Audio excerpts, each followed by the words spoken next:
Баршаңызға сәлем. Бүгін өте дәмді, нәзік болып шығатын құлпынайлы торт жасайтын боламыз. Жасау өте оңай. Егер бірінші рет жасап жатсаңыз, міндетті түрде шығатын болады. Ең алдымен 6 жұмыртқамызға шым-шым тұз салып, миксердің ең төменгі жылдамдығымен осылай айналдыра бастаймыз. 185 грамм қантты үшке бөліп, ақырын-ақырыннан осылай құя отырып, миксердің жылдамдығын жоғары қарай көтере отырып, 10 минут миксерлейміз. Бисквиттің көтеріліп керемет болып шығуы осы жұмыртқаны жақсы көтергенге байланысты.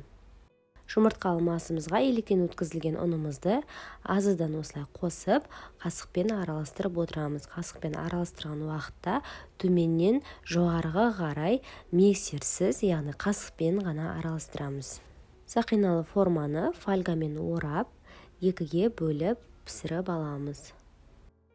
Егер де сізде бір ғана форма болса, масамызды екіге бөліп осылай 180 градуста 35 минуттай пісіреміз.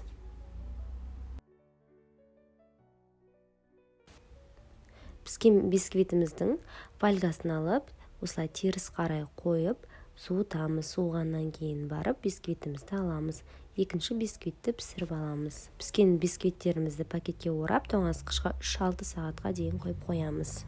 Торттың ішіндегі салмасына құлпынай мен қант екеуін қосып, езіп аламыз. Біркелкі болу үшін блендермен де езсеңіздер болады.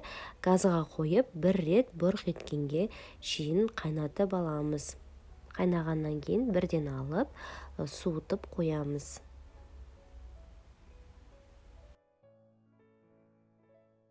Торттың кремін стандартты торттарға арналған кремде етіп жасадым. Ол үшін 400 грамм сүзбелі ірімшікке 200 грамм қант ұнтаған және де 300 грамм кілегей құйып, миксермен біркелкі бұралғанша 1,5-2 минуттай араластырып шықтым. Осындай қою болуы тиіс. Енді тортымызды жинайтын боламыз. Сақиналы форманың ішіне аттестатный пленканы, одан кейін барып осылай бисквитті салдым. Аттестатный пленкаңыз болмаса ешнәрсе етпейді. 2 бисквитті 3-тен бөлдім, сонда менде 6 бисквит шықты.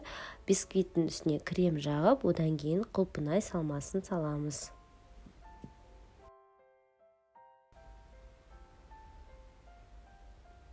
Осылай кезекпен кезек құлпынай салмасынан кейін қайтадан бисквитті салып, тортымызды жинап болғаннан кейін тоңазытқышқа 1 түнге болмаса 6 сағатқа, 3 сағатқа қойсаңыз болады.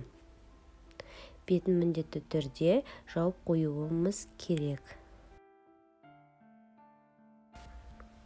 Бұл крем торттың сыртына арналған, торттың сыртын қаптайтын кремнің рецебі астында ссылкада бар, сол жақтан қарап, бөлек видеодан қарап жасасаңыздар болады.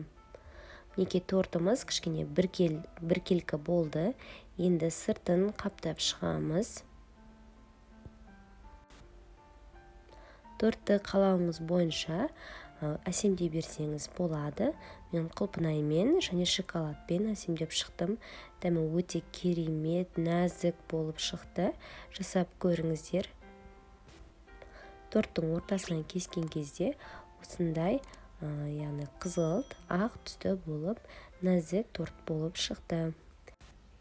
Соңына дейін қарағандарыңызға рахмет. Сау болыңыздар.